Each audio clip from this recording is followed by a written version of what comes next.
श्रद्धा murder case में अब आरोपी आफताब पर सबूतों का शिकंजा कसता चला जा रहा है और आज आफताब का पॉलीग्राफी टेस्ट हो रहा है। थोड़ी देर पहले पुलिस आफताब को लेकर मेहरौली पुलिस स्टेशन से निकली है। दिल्ली पुलिस रिमांड खत्म होने से पहले आफताब का नार्को टेस्ट भी कराना चाहती है। इस मामले में सबसे मददगार साबित हो रहा है श्रद्धा का वो कंप्लेंट लेटर जो उसने पुलिस को दिया था। इस लेटर में श्रद्धा ने हत्या का अंदेशा जताया था।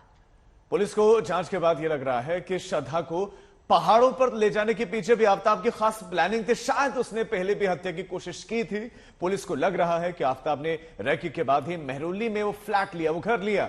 पॉलीग्राफ और नार्को टेस्ट से पुलिस को इन सवालों के जवाब भी मिल सकते हैं। तो आज अहम दिन।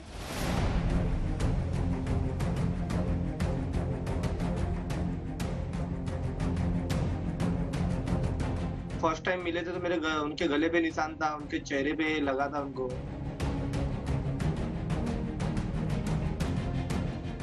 अब्यूज भी भाई, लड़का हाथ उठाता है, बॉलिंग होता है।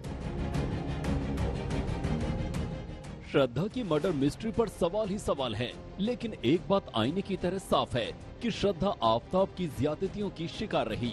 इसमें कोई शक नहीं कि आफताब श्रद्धा को मारता पीटता था। उसने श्रद्धा को कहीं का नहीं छोड़ा। श्रद्धा की जिंदगी उसने नर्क बनाकर रख दी। खुद श्रद्धा ने अपनी जुबानी ज्यादती की पूरी कहानी बताई। आफताब मेरे साथ मारपीट और गाली गलौज करता है। आज उसने गला घोंटकर मुझे जान से मारने की कोशिश की। वो टुकड़े टुकड़े कर मेरी जान लेने की धमकी देता है और ब्लैकमेल करता है। वो 23 नवंबर 2020 की तारीख थी जब मुंबई के तुलिंज पुलिस स्टेशन में श्रद्धा ने आफताब के खिलाफ शिकायत दर्ज कराई। ठीक 2 साल बाद 23 नवंबर 2022 को श्रद्धा की ये शिकायत दुनिया के सामने आई है। श्रद्धा का डर सच बनकर सबके सामने है। जो खौफ श्रद्धा को खाए जा रहा था, तकरीबन वैसा ही उसके साथ हुआ। जरा श्रद्धा के शिकायती खत का ये हिस्सा फिर से पढ़िए। उम्र 25 साल, आफताब अमीन पूनावाला। उम्र 26 साल के बारे में रिपोर्ट करना चाहती हूँ। आफताब मेरे साथ मारपीट और गाली गलौज करता है। आज उसने गला घोंटकर मुझे जान से मारने की कोशिश की। वो टुकड़े टुकड़े कर मेरी जान लेने की धमकी देता है और ब्लैकमेल करता है। मेरे साथ उसकी मारपीट के 6 महीने हो गए हैं। पुलिस के पास जाने का मुझ में साहस नहीं, क्योंकि उसने मुझे जान से मारने की धमकी दी है। कितनी हैरत की बात है कि जैसा अंदेशा श्रद्धा ने जताया, उसके साथ वैसा ही हो गया। अब तक की तफ्तीश बता रही है कि आफताब ने श्रद्धा को गला दबाकर मारा, उसकी लाश के 35 टुकड़े किए और उसे एक एक कर बाहर फेंक दिया। श्रद्धा ने ये शिकायत आफताब के हाथों बेरहमी से पिटाई के बाद दी थी। उसे अस्पताल में भर्ती होना पड़ा था। ऐसी ज्यादती आफताब ने कई बार की। दोस्तों को भी इसकी जानकारी थी। लास्ट 2 महीने पहले उसने कांटेक्ट किया था। उसके बाद अगस्त का महीना हो गया, अभी तक उसके साइड से कोई रिप्लाई आया नहीं। मेरे किसी भी टेक्स्ट का रिप्लाई आया नहीं। फोन स्विच ऑफ आ रहा था।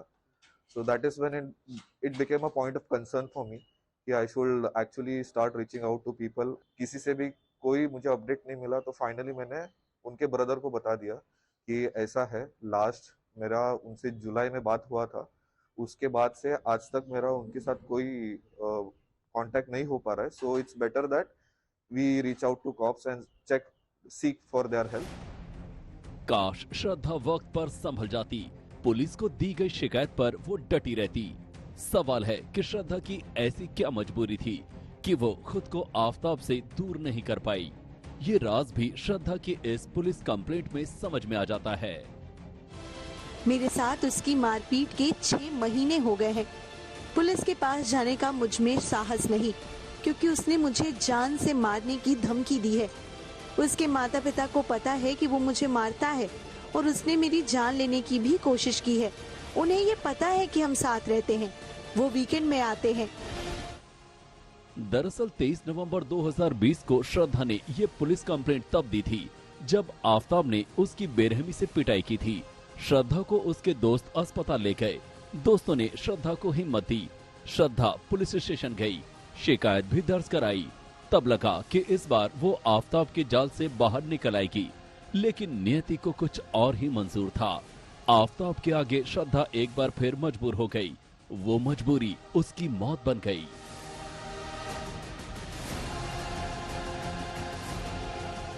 दिल्ली में हिमांशु मिश्रा, अरविंद ओझा के साथ आज तक ब्यूरो।